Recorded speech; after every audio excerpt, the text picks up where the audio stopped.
संयुक्त press conference कर रही है। आइए आपको सीधी तस्वीरें दिखाते हैं। बिगाड़ दिया। तो हम ये चाहते हैं कि इस मुद्दे पर भी आज गठबंधन दल की तरफ से अपनी राय हम लोग रखें और इसके उपरांत आपके जो सवाल आएंगे उनका भी हम स्वागत करेंगे। तो मैं चाहूँगा कि हमारे साथी इरफान साहब इसको कंटिन्यू करें।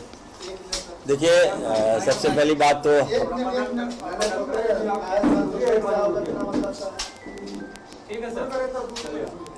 ये जो प्रेस कॉन्फ्रेंस जो हो रहा है ये महागठबंधन का हो रहा है।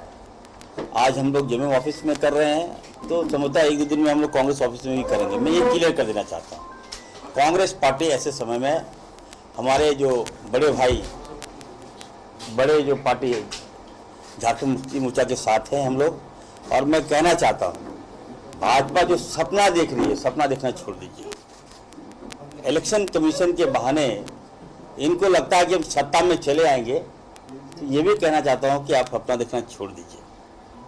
इलेक्शन कमीशन अपना काम करेगा, नोटिस हुआ है, नोटिस का जवाब दिया जाएगा। लेकिन जिस तरह से माहौल क्रिएट किया जा रहा है झारखंड में, ये अच्छी बात नहीं है। मैं बीजेपी वाले से पूछना चाहता हूँ, आप मुद्दे पे आइए। आप कभी आयोग को, कभी ईडी को, कभी सीबीआई को, अरे कौन है आप? आज महंगाई की मार देख लीजिए, जनता त्राहिमाम कर रही है। पेट्रोल के दाम 110 रुपये हो गए, डीजल के दाम 107 रुपया हो गया, गैस के दाम 1000 रुपया। तो ये बोलने वाला नहीं है, केवल हमें लगता है कि मुद्दे को डाइवर्ट करने के लिए भाजपा ये कर रही है।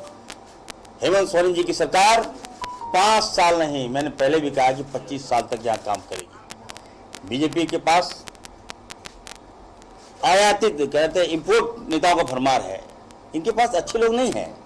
बोरो खिलाड़ी से लड़ाई लड़ना चाहती है भाजपा, तो कभी ये सफल नहीं हो सकती है। हाँ, हो सकता है कि आपके पास तंत्र बहुत ज़्यादा तंत्र है, इसका आप मिसयूज कर सकते हैं, लेकिन जनता में काफ़ी आक्रोश है और हम लोग सड़क पर उतरने जा रहे हैं बहुत जल्द। कल तो पूरे हर जगह हम लोगों ने पुतला फूका है और जनता में काफ़ी आक्रोश है कि एक जो जनता से चुनी हुई सरकार, जो एक स्थिर सरकार झारखंड में आई है, उसको आप अस्थिर कर रहे हैं। ये हम लोग बर्दाश्त नहीं करेंगे और अब हम लोग को लगता है कि भाजपा को हम लोग मुंहतोड़ जवाब देने का बारी आ गया है और एक होकर हम लोग मुंहतोड़ जवाब देंगे और जो गलत सपना देख रहे हैं वो बाज आए। राकेश जी। तमाम पत्रकार बंधुओं को धन्यवाद।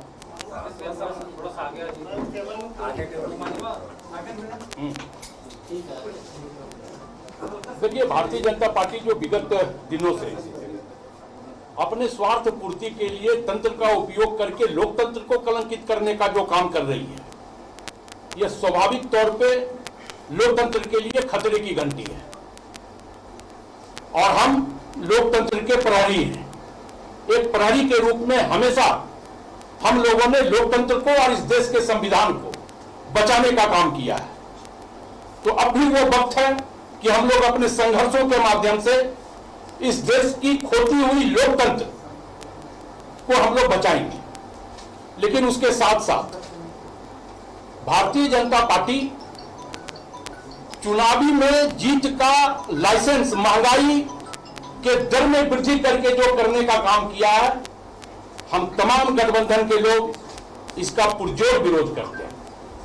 आपको पता होगा साथियों कि हर निम्न वर्गीय, मध्यम वर्गीय, ठेला खोमचा चलाने वाले लोगों के थाली से भारतीय जनता पार्टी ने अपने स्वार्थ के लिए, प्रधानमंत्री ने अपने शौक पूर्ति के लिए निवाला छीनने का काम किया है, जो भी लोकतंत्र के लिए एक खतरनाक सिंगनल है। तो कहीं ना कहीं महंगाई आज देश में चरम सीमा पे है और प्रधानमंत्री अपनी विलासिता में डूबे हुए हैं। प्रधानमंत्री विदेशों का भ्रमण कर रहे हैं और जब विदेश से भ्रमण करके वो आ रहे हैं तो देश की जनता के ऊपर घरेलू गैस के दामों में 50 रुपए की बढ़ोतरी करके यह तोहफा देने का काम कर रहे हैं कि जो खर्च हमने विदेश भ्रमण में अपनी विलासिता के लिए किया है वो हम आम जनता को निचोड़ करके निकालने का काम करेंगे। आपको पता होगा साथियों कि कैसे इस कोरोना जैसी वैश्विक महामारी के दौरान जहां इस देश की युवाओं का एक तरफ नौकरी छीनने का प्रधानमंत्री ने काम किया, देश की महिलाओं का पूरा किचन का बजट खत्म करने का काम किया, वहीं अपनी विलासिता के लिए प्रधानमंत्री ने हवाई जहाज तक मंगवाने का काम किया है। तो कहीं ना कहीं हमें यह लगता है कि इस देश में लोकतंत्र अब भारतीय जनता पार्टी के द्वारा खत्म करके राजतंत्र की बुनियाद स्थापित करने का काम भाजपा कर रही है, जो हम महागठबंधन के लोग कतई नहीं होने देंगे। हम लोगों ने अपने सीने पे गोली खा करके इस देश से ब्रिटिश हुकूमत को भी भगाने का काम किया है। तो ये अहंकारी सरकार हमारे लिए कुछ नहीं है। धन्यवाद। तो साथियों, कुछ आंकड़े हैं मेरे पास, मैं चाहूंगा कि आपके माध्यम से वो जनता तक पहुंचे।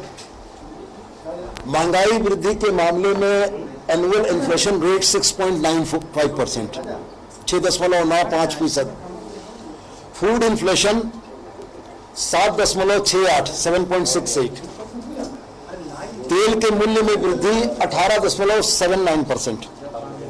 वेजिटेबल में 11.64, ये इस वित्तीय वर्ष के आंकड़े हैं। क्लोथिंग एंड फुटवेयर में 9.4, हाउसिंग में 4%, मेडिकल इन्फ्लेशन रेट 14%। बहुत सारे आंकड़े हैं। महत्वपूर्ण और एक आंकड़ा है कि एलपीजी जो 2014 में 410 रुपए का मिलता था, वो आज 1002 रुपए में मिल रहा है। आपको जानकर ये बड़ी हैरानी होगी कि हमारे जो वृद्ध दिव्यांग विधवा है, इनके लिए केंद्र सरकार से मिलने वाले पेंशन में केंद्रांश मात्र 250 रुपया है। हमारा राज्य कल्याणकारी राज्य की अवधारणा के अनुरूप 750 रुपया अपनी निधि से देकर उन वृद्ध दिव्यांग और विधवाओं के जीवन यापन को सुलभ करने का प्रयास कर रहा है। पेट्रोलियम पदार्थों का जिस तरीके से दाम बढ़ा है और पेट्रोलियम पदार्थों के चलते जिस तरीके से ढुलाई के दाम बढ़ने से हर एक उपभोक्ता सामग्री प्रभावित हुई है, ये आपसे छुपा हुआ नहीं है। हमारा बड़ा स्पष्ट मानना है कि भारतीय जनता पार्टी जनता के बुनियादी सवालों से जनता का ध्यान हटाने के लिए इस तरीके के मुद्दों को प्रोवोक करती है, इस तरीके के मुद्दों को सामने में लाती है कि जनता अपने बुनियादी सवालों को भूलकर दूसरी चीजों में उलझी रहे। मेरा स्पष्ट मानना है कि लाउड स्पीकर हो या हनुमान चालीसा का विवाद हो, ये जनता के बुनियादी सवालों से जनता का ध्यान भटकाने की कोशिश है। और इसी की पुनरावृत्ति झारखंड में पिछले 20-25 दिनों से आप देख रहे हैं कि जब सरकार ने कोरोना के समय में हेमंत सरकार ने बेहतर काम किया, गठबंधन की सरकार ने कोरोना में बेहतर काम किया। आज झारखंड के तमाम जो लोग देश विदेश में नौकरियों के लिए जाते हैं, आज उनके संकट के समय में झारखंड माइग्रेंट सेल हमारा पूरी मजबूती से खड़ा है। हमारे गठबंधन के साथी सत्यानंद भोक्ता जी के नेतृत्व में हर परिस्थिति में श्रमिकों को, कामगारों को मदद पहुंचाने का प्रयास हो रहा है। तो भारतीय जनता पार्टी हमारे इन प्रयासों को पलीता लगाने का काम कर रही है। वह प्रयास कर रही है कि सरकार को इतना विचलित किया जाए, सरकार को इतना डिस्टर्ब किया जाए कि सरकार जनहितकारी, लोकहितकारी योजनाओं की तरफ ध्यान न दे सके और झारखंड की जनता के साथ ये पुनः अन्याय हो। हम ये स्पष्ट कहते हैं कि पिछले 20-22 वर्षों में सर्वाधिक शासनकाल भारतीय जनता पार्टी कर रहा है, और अगर आज झारखंड बुनियादी सुविधाओं के लिए त्रस्त है तो इसकी सबसे बड़ी जवाबदेही भारतीय जनता पार्टी को है। और हेमंत सोरेन के नेतृत्व में यह गठबंधन सरकार अगर जनता के बुनियादी सवालों को हल करने की दिशा में बढ़ रही है तो टांग खींचना और टांग फंसाने की नीयत झारखंड की जनता भी देख रही है। मेरा है, देख लीजिए, एक बार मैं पहले बोल दूं कि बाबूलाल मरांडी जो है ना, वो डगरा का बैगन जो होता है वो है, बिना पेंदी का लोटा। भाजपा ने ही उनको हटाया था, हम लोगों ने नहीं हटाया था। 2000 में जब वो मुख्यमंत्री थे तो 2002 में बीजेपी ने उनको हटा दिया और आज बीजेपी के हितैषी बन गए।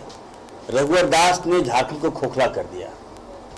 यही बाबूलाल जी लगातार रघुवर दास के खिलाफ बोलते रहे और आज दुनिया में मित्रता हो गई। क्या भाजपा आदिवासी विरोधी है, याद रखिएगा।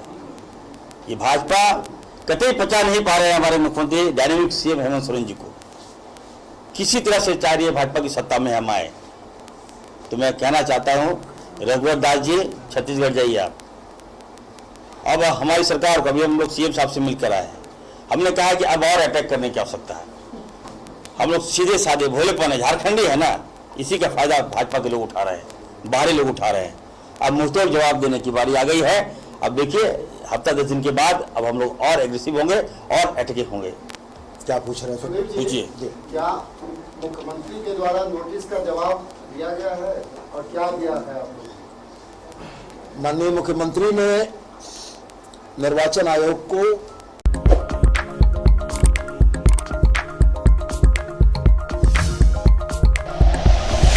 Like and share videos, subscribe करें हमारा चैनल और प्रेस करें बेल आइकॉन। न्यूज़ 11 भारत, सच है तो दिखेगा।